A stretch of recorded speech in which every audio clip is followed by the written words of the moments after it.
There is fire on the mountain.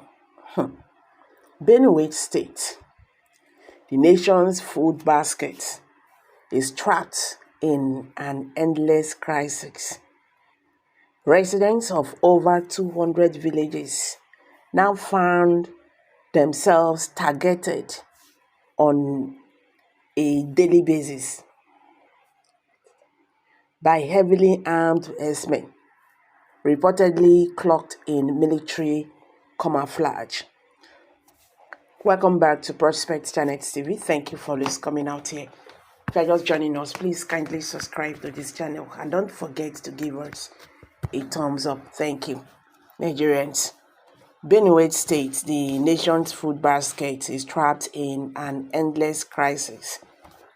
Residents of over 200 villages now found themselves targeted on a daily basis by heavily armed herdsmen, reportedly cloaked in military camouflage.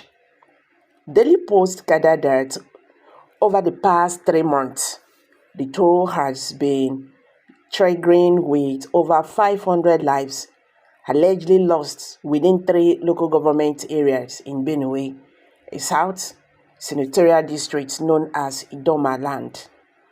Villages in Otukpo, Akpa, and Agutu local government areas are bearing the brunt, with reports of murderers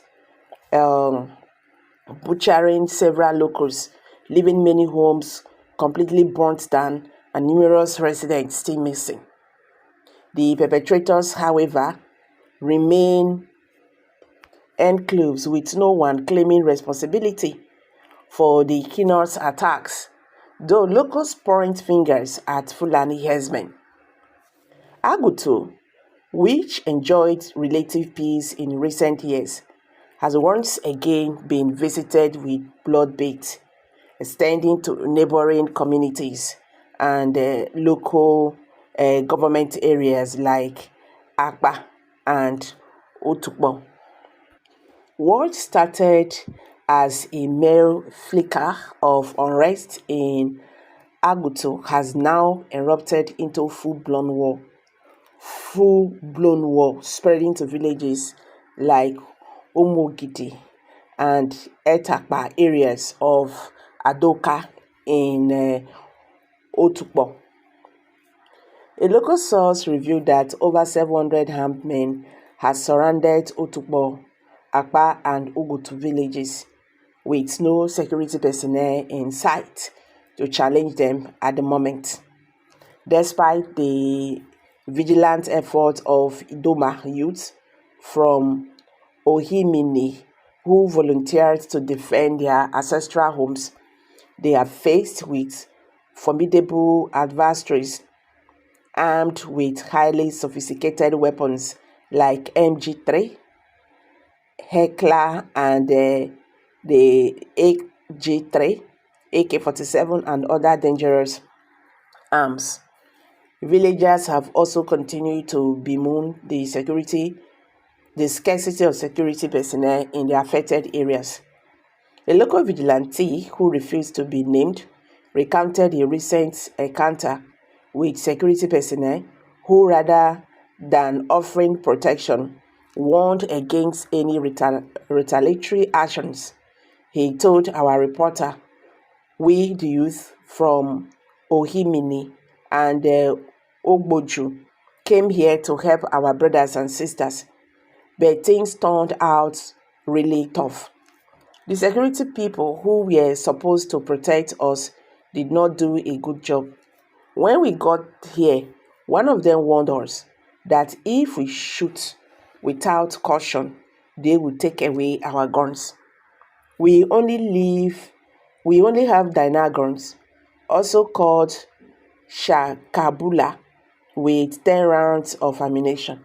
But when we went into the forest, things were much harder than we thought. The enemies we faced were too difficult to handle, and we had to retreat." In a widely circulated video obtained by our reporter, one of the volunteers currently on the battlefield revealed what the villagers were going through. According to him, The attackers seem to be on a mission to erase the Udoma community from the map of Nigeria. We are about 50 youth from the neighboring communities, and when we arrived there, the situation was very beyond our expectations. Facing these people with our Dyna guns is a suicide mission. They are fully clapped in military uniforms. Unfortunately, we fell into their ambush and they killed 4 of us. Okay, currently we are trying to retrieve the bodies from the bush to prevent them from decaying, but we no longer have ammunition. These attackers shoot on sight. We urge the government to come to our aid. Udoma leaders, please help us. We are under siege. Our land is under attack, and they are slaughtering us like chickens without any provocation. They unleash gunfire on anyone in their line of sight. Our land is besieged, and we are left bewildered about what led to this, he lamented. The military also not being spared from the ongoing onslaught. Just last week, Operation Wire Stroke suffered a significant blow after losing 3 of its members in a coordinated attack perpetrated by suspected Fulani herdsmen in Agutu. In a detailed account of the invasion by the modern herders and the huge cost paid by troops to secure Agutu, the OPWX Force Commander, Major General Sunday, explained that his troops deployed to Agu community reacted following the huge number of people fleeing the K1ll community on Thursday. According to him, on inquiry, the troops were informed that terrorists suspected to be armed herdsmen were advancing towards the town to attack it, so the troop immediately mobilized and proceeded to the community, which is about 15 kilometers away from their base. The success achieved was, however, at a huge cost, with 3 of the troops paying the supreme sacrifice, to prevent the killing of the inhabitants of K1ll and intended sacking of the community. Lost their lives. This is scary, really, really very scary. This is exactly their plan to destroy the Southeast. This is the reason for IPOB. This is the reason for ESN. This is the reason for Nnamdi Kanu. The Igbos saw this plan more than 50 years ago, but the Afghans and their likes were busy labeling the Igbos as the greatest enemies of Nigeria. Some were shouting, "Go back to your God-forsaken land." Some were shouting, "We are not Igbos." But now, just look at the state of the nation. Someone just dropped that. This is really scary. No, I'm saying it again. Only God knows what their plans are, because as it is right now, they just want to wipe everybody from Nigeria. May God show us mercy.